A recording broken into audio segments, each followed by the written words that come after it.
Assalamualaikum warahmatullahi wabarakatuh.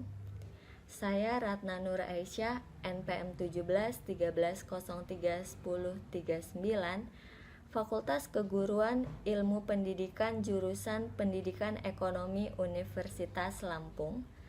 Di sini saya akan menjelaskan mengenai pendidikan merupakan suatu investasi yang berguna bukan saja untuk perorangan atau individu, tetapi juga merupakan investasi untuk masyarakat, bangsa, dan untuk negara.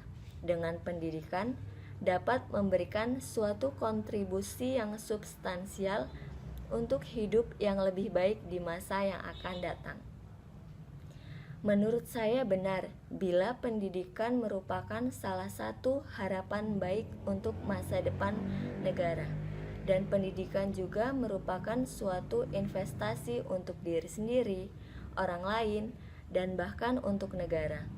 Karena dengan dikembangkannya investasi sumber daya manusia dalam bidang pendidikan, maka akan semakin banyak orang yang memiliki keahlian dan keterampilan dalam suatu bidang tertentu, sehingga hal tersebut dapat menunjang pertumbuhan dan perkembangan ekonomi dalam suatu negara.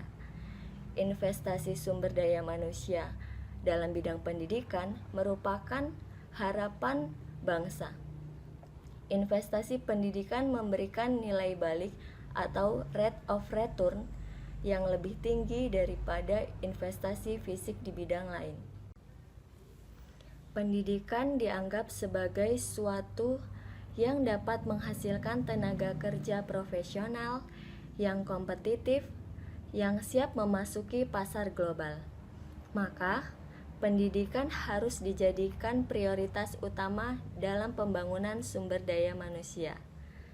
Pendidikan adalah sebagai investasi jangka panjang yang harus menjadi pilihan utama bagi bangsa, yang merupakan suatu bentuk jaminan bagi bangsa untuk menjadikan bangsa yang lebih baik.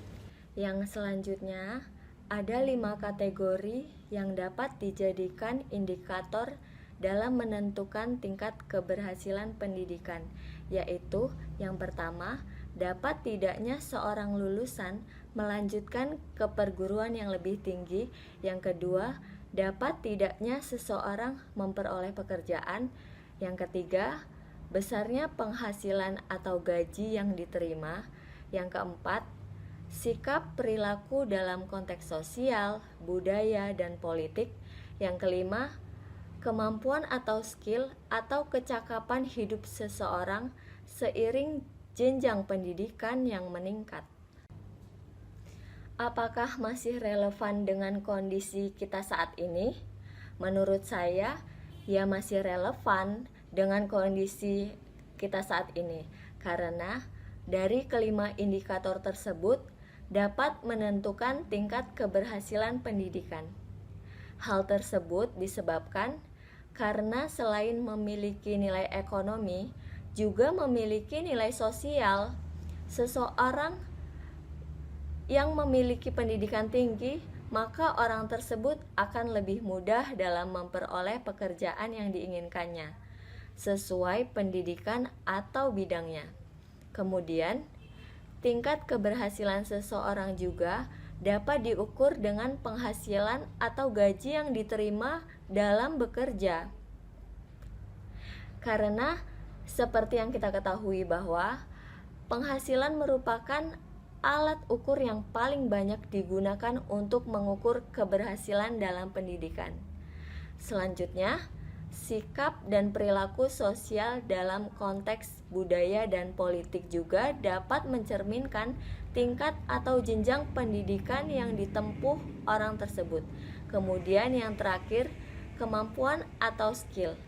Dalam meraih jenjang pendidikan tersebut, seseorang dapat mengetahui dan mempelajari lebih dalam atau meningkatkan kemampuan atau skill dalam bidang tertentu, serta dapat meningkatkan kecakapan hidup dalam bermasyarakat dan dapat menyaring informasi dengan baik. Seperti yang dijelaskan T.W. Schultz dalam bukunya The Economic Value of Education mengidentifikasi beberapa manfaat pendidikan.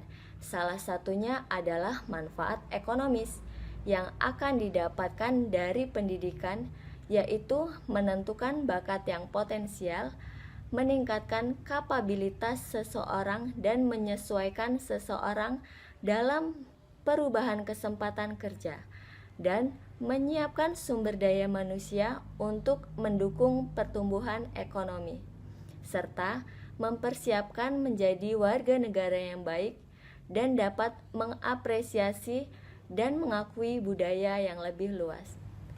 Demikian penjelasan yang dapat saya sampaikan. Semoga dapat bermanfaat bagi diri saya sendiri dan orang lain. Apabila terdapat kesalahan, saya mohon maaf. Kepada Allah saya mohon ampun. Saya akhiri. Wassalamualaikum warahmatullahi wabarakatuh.